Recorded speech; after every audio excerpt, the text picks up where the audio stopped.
How's it going, YouTube? This is Garrett from Black Left to Yu-Gi-Oh! Back to bring you another Yu-Gi-Oh! Deck profile. And today I will be bringing you Paleozoic frogs. So let's get right into it. This deck was supposed to be a budget deck, but seeing as totally awesome jumped in price, that's not really the case anymore, but it's still pretty cheap. So yeah, to start off, I'm running 3 dupe frogs. That's pretty much the main target for Rodent Totem. I'm running 3 swap frogs, the main guy in the frog engine, and 2 rodent totems because this guy can pretty much be recycled pretty easily. Next I'm running 2 gamma seals.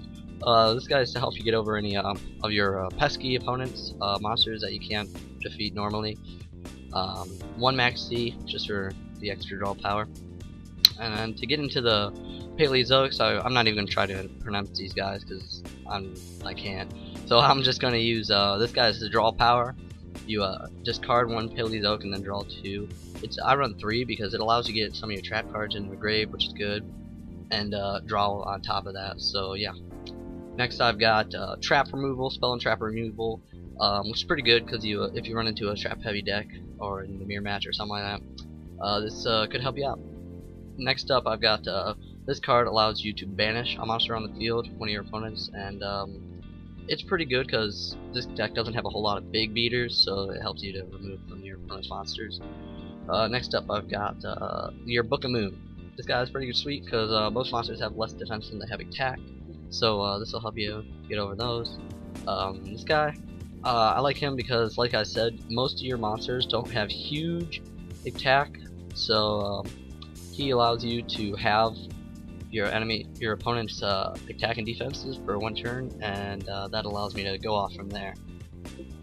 Next up, this one allows me to return a banished monster from the graveyard, or from the banished zone to the graveyard. So I'd hit like dupe frog or swap frog or something, so I could reuse it with rodent totem. So yeah.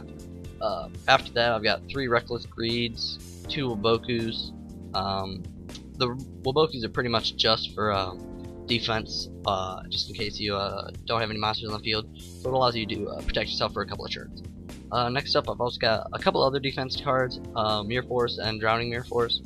I would run Storming Mirror Force, but they're a little expensive right now, so yeah, Drowning and Normal are 1 Anti-Spell Fragrance, as well as 1 Compulse and 1 Solemn, to interrupt your opponent's plays and all that good stuff. It really helps with this deck, as well as a Bottomless to go along with the Disruption.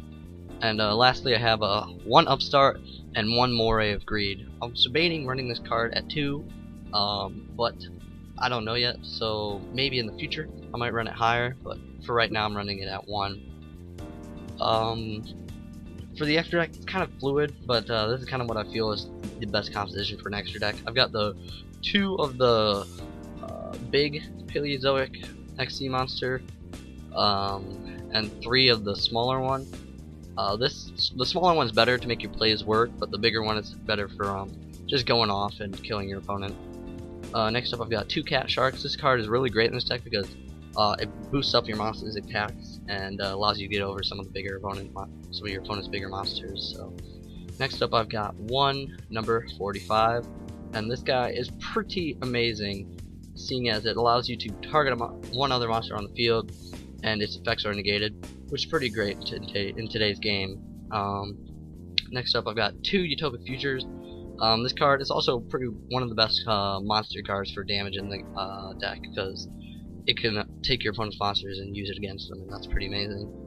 Next up, the main card of the deck, kind of in my opinion, is Totally Awesome, and look it up if you don't know what Totally Awesome does. It's a pretty amazing card.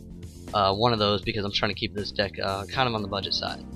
Next up, 1 Downerd, 1 Armored Kappa, 1 Sky Cavalry, and 1 Gotcha Gotcha Gensu. That's it, guys. I'm not going to go into the side deck because that changes all the time. This deck's kind of a work in progress, so if you guys have any tips or anything, leave them in the comments below, and thanks. Peace.